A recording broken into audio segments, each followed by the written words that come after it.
Hello again. So this is the last bit for your 2.2 settlement of deep foundations. Okay, bear with me. Right.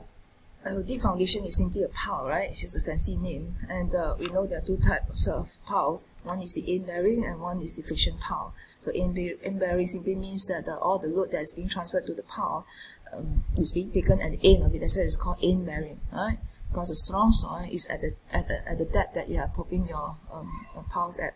If it's a friction pile, meaning that the pile is able to sustain the load that's being applied from the top just by having the side resistance of the soil in contact with your pile. So in this situation, if it's a 100% friction pile, we'll say the end bearing is actually 0. But that is rarely the case, as you can imagine. No matter, unless the soil is really bad, when you start applying a load from the top, somehow there'll be some end bearing, some end resistance coming up. But for theory's sake, for hypothesis' sake, it's all right. Okay, just a little reminder. Whenever you see this little sunny day icon, it means that it's very important to know. All right, maybe for your exam, maybe for your future use, it's very important to know. So when you're doing revision, just pay a bit more attention to that. I put that little icon here, there, everywhere, preparing it throughout your slides. Hopefully you take note. Okay, and we know that piles are not used individually; they are always used in a group. So when they are popped in a group, as you can see here, how can we estimate the settlement? So there are two ways of doing it, depending on the pile function.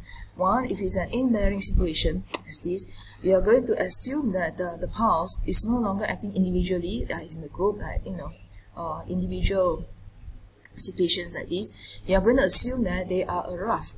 Okay, so once they are rough, you will be assuming like having a slab, right? A slab or a flat slab being placed at a certain depth down here. So if this depth is Z, so at a depth of Z, the pressure part will start to expand, as we have learned earlier on. Right? So this is what we mean by putting an equivalent rough. And with an end-bearing pile group, this is where you're going to put it right at the base, right at the tip of your piles. What if it is a friction pile? Now, it gets a little bit complex, not complex, just have to lift it up by 1/3 of your pile length.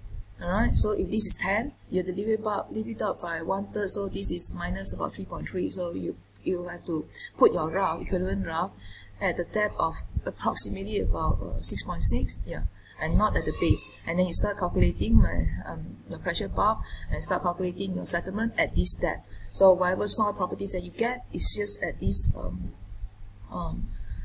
L minus L over 3 at this step that you're going to be considering in your estimation of the settlement. Right. Okay, so that's all actually for 2.2. Just some extra slides here to try to help you understand more about settlement. Now, in fact, it's quite like a recap, right? Uniform settlement, meaning that the whole building will go down. We probably made a joke about this before. If you have a double-story house, in 2 years' time, if you are not careful, you have uniform settlement, nothing cracks, nothing, but your ground floor become your basement. If you don't mind that, then it's okay. There's uniform settlement. Normally, you don't see any cracks or anything because everything is going down uniformly. However, if you have non-uniform settlement, meaning that it's settling a lot more on one side than the other, as in this case, your house will start to tilt. In a more severe case, your house will start to have cracks because concrete doesn't like tension, right? So today you don't see your neighbor. In 2 years' time, you probably can wave your neighbor through the crack in the wall, things like that. Okay, that's a consequence of settlement.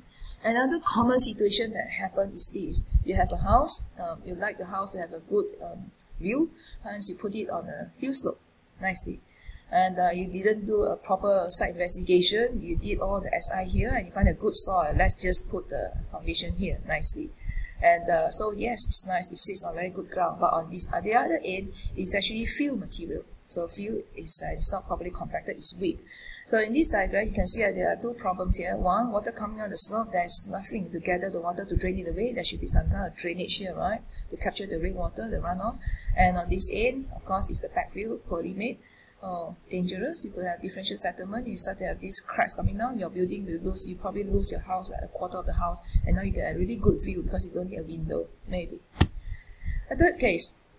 Now your house is on the flat ground, but again, you probably did all your site investigation only on this side and said, oh, sand is all good stuff. So we just put a foundation, maybe a small rough foundation, pad footing, nice.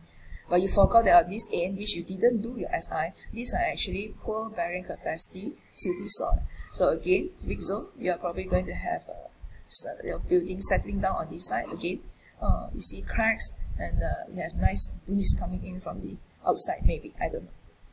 Okay, the last case, this is for you to discuss among yourselves. If you don't like to discuss, you can work solo, it doesn't matter.